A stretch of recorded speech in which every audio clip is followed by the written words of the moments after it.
જો તમે અમારું મંદિર બચાવી શકો તો જ અહીંયા વોટ માંગવા માટે આવજો. એક બાબરી તૂટી અને બીજી બની ગઈ, જવાબદાર કોણ?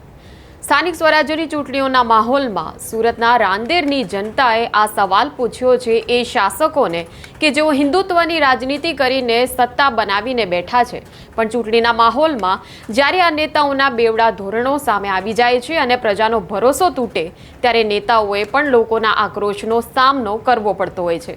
થોડા સમય પહેલા ભાવનગરમાંથી અશાંતધારા હેઠળ આવતા વિસ્તારમાં મિલકત તબદીલીનું એક મોટું કૌભાંડ સામે આવ્યું હતું અને આ કૌભાંડ થયાના આશરે 15 દિવસ પછી લાખો રૂપિયાની લાંચ માંગનારા એ આરોપીની ધરપકડ આખરે થઈ ગઈ છે. પણ આ મામલો હવે ફક્ત ભાવનગર પૂરતો સીમિત ન રહેતા સુરતમાં પણ અશાંત ધારાના ઉલ્લંઘનની ઘટના બની છે. ત્યારે શું છે આ સમગ્ર ઘટના, જાણીશું આ વિડીયોમાં. નમસ્કાર, નિર્ભય ન્યૂઝમાં આપની સાથે હું મયુરી.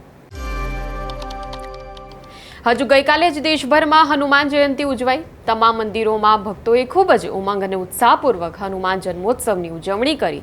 જો કે સુરતમાં હનુમાન જયંતિની ઉજવણીમાં ક્યાંક લોકોનો રોષ અને શાસકોની બેવડી નીતિઓ સામે ભારે અસંતોષ પણ જોવા મળ્યો.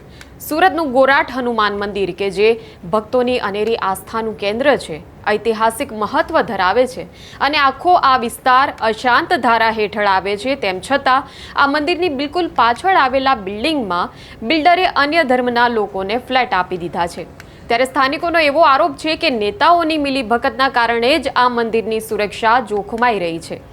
આ વિસ્તારના રહીશોએ ઘણા વર્ષોથી આ મામલે લડત ચલાવી છે અને આખો મામલો હવે હાઈકોર્ટ સુધી પહોંચ્યો છે.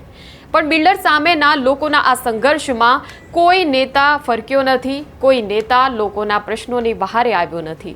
ત્યારે સ્થાનિક સ્વરાજ્યની ચૂંટણીના માહોલમાં હવે પ્રજા વિફરી છે. સોસાયટીઓમાં બેનરો લગાવીને પોસ્ટરો લગાવી નેતાઓને લોકોએ કડક શબ્દોમાં ચેતવણી આપી છે કે જો તમે અમારું મંદિર બચાવી શકો તો જ અહીંયા વોટ માંગવા માટે આવજો. અમને કોઈ પક્ષ સાથે લેવા દેવા નથી. જે અમારા મંદિર અને વિસ્તારની રક્ષા કરશે તે જ અમારા નેતા ગણાશે. ત્યારે આ મામલે ગોરાટ હનુમાન મંદિરના પૂજારી શિવલહેરી ગોસ્વામીએ શું કહ્યું તે પણ જોઈ લઈએ. મારું નામ શિવલહેરી બાપુ ગોસ્વામી અને આજે આ ગોરાટ હનુમાનજી મંદિર બતાય છે એમનો પૂજારી છું. આ તો બેનર લગાવ્યો એનું કારણ એ છે કે અમારું આ જે મંદિર છે એની એક્ઝેક્ટ બાજુમાં આ બતાય છે દિવાલ. આ દિવાલની અંદર વિધર્મીઓ રહેવા આવે તો અમારું મંદિર કેવી રીતના સુરક્ષિત રહે?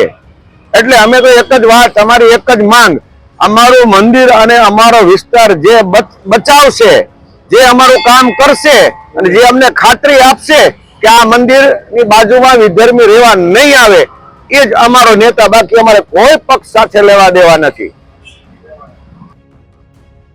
ગોરાટ મંદિરનો આ વિવાદ એ કોઈ સામાન્ય ઘટના નથી, પણ ચૂંટણી પર ગંભીર અસર પાડી શકે તેવો મુદ્દો છે.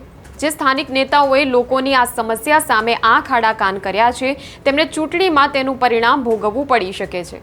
એક તરફ જ્યાં લોકોની ધાર્મિક આસ્થા સાથે રમત રમાઈ છે અને બીજી તરફ અશાંત ધારા જેવા ગંભીર કાયદાનું ઉલ્લંઘન પણ થયું છે.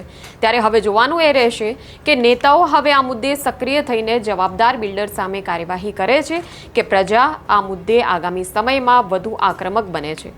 ત્યારે આ વિષય પર તમારું શું કહેવું છે અમને કમેન્ટમાં જણાવશો અને નિર્ભય ન્યૂઝને લાઇક, શેર અને સબસ્ક્રાઇબ કરવાનું ભૂલશો નહીં.